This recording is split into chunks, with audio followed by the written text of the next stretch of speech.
اسی لیے میرے آقا صلی اللہ تعالی علیہ وسلم سے سوال کیا گیا تھا، صحابہ نے پوچھا دنیا کی طاقتور چیزوں میں بڑی طاقت والی چیز کون سی ہے؟ ترتیب وار حضور اکرم صلی اللہ تعالی علیہ وسلم نے ارشاد فرمایا لوہا ہے، لوہا بہت مضبوط چیز ہے۔ صحابی نے پوچھا کیا اس سے بھی زیادہ طاقتور کوئی چیز ہے؟ کہا ہاں اس سے بھی زیادہ اگر طاقت آگ میں ہے، کیونکہ آگ لوہے کو پگھلا دیتی ہے۔ پوچھنے والے نے کہا کیا آگ سے بھی زیادہ طاقت کسی میں ہے؟ حضور نے فرمایا ہاں پانی میں ہے، پانی آگ کو بھی بجھا دیتا ہے، پانی کی طاقت بہت زیادہ ہے، سونامی پانی ہی سے تو آتا ہے۔ اور اس کے بعد پھر پوچھنے والے نے کہا کیا پانی سے بھی زیادہ طاقت کسی کی ہے؟ آپ صلی اللہ علیہ وسلم نے فرمایا ہاں دنیا میں سب سے زیادہ طاقت ہوا کے اندر ہے، وہ پانی ہو کہ لوہا ہو کہ آگ ہو، سب کو ہوا اڑا لے جاتی ہے۔ اور ہوائیں جب جوش میں آئیں یا جلال میں آئیں تو بڑے بڑے پہاڑ بھی کھسک سکتے ہیں۔ ہواؤں کی طاقت کا اندازہ تم نہیں لگا سکتے، گھروں کی چھتیں اکھاڑ لیں گی اور لوگوں کو تہس نہس کر دیں گی ہوائیں اگر جلال میں آئیں۔ تو پھر پوچھنے والے نے پوچھا کیا اس سے بھی زیادہ طاقت کسی کے اندر ہے؟ حضور پاک صلی اللہ علیہ وسلم نے فرمایا ہاں ایک چیز میں ہے اور اس سے زیادہ پھر کسی کی چیز میں نہیں۔ پوچھا وہ کیا ہے؟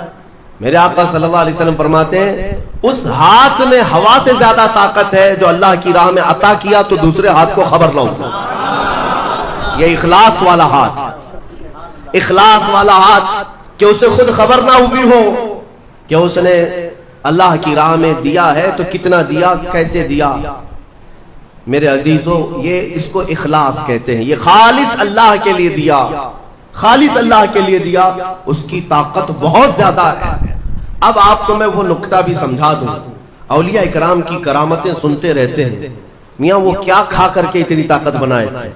غوث پاک رضی اللہ تعالیٰ عنہ بغداد میں بیٹھے ہوں اور دریا میں اگر سیلاب یا طوفان آ جائے اور کشتی بھنور میں پھنسنے لگے تو کئی واقعات ہیں کہ کشتی میں بیٹھے ہوئے مسافروں نے دیکھا کہ غوث پاک تشریف لائے، ان کی کشتی کو سل دیا، سنبھالا۔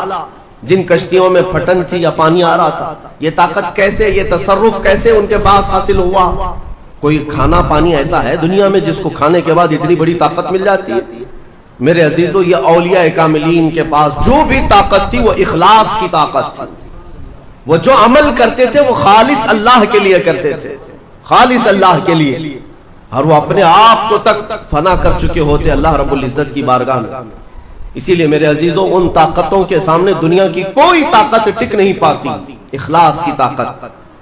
آج تم کر کے تو دیکھو، اللہ رب العزت کی بارگاہ میں اگر مخلص ہو گئے تو شیطان جو چیلنج کر کے آیا تھا اللہ کی بارگاہ میں، لَأَقْعُدَنَّ لَهُمْ صِرَاطَكَ الْمُسْتَقِيمَ، مولا میں تیرے سیدھے راستے پر بیٹھ جاؤں گا، جو بھی تیرے سیدھے راستے سے گزرے گا میں اس کو بہکاؤں گا، کبھی دائیں جانب سے کہیں بائیں جانب سے، کبھی آگے سے کبھی پیچھے سے۔ قرآن کی آیت میں بتا رہا ہوں 8ویں پارے میں اللہ نے فرمایا، شیطان یہ چیلنج کیا اللہ سے قیامت تک تو مجھے مہلت دے دے میں تیرے بندوں کو بہکاؤں گا۔ اور پھر اللہ تبارک و تعالیٰ سے وہ کہتا ہے کہ ان سب کو سیدھے راستے سے میں ہٹاؤں گا، لیکن شیطان نے آخر میں ایک جملہ یہ بھی کہا، مولا یہ جتنے بھی سیدھے راستے پر چلیں گے ان کو بہکا تو دوں گا، الا عبادک منہم المخلصین، مگر تیرے وہ بندے جو اخلاص کے ساتھ تیری عبادت کرتے ان پر میرا داؤ نہیں چل سکے۔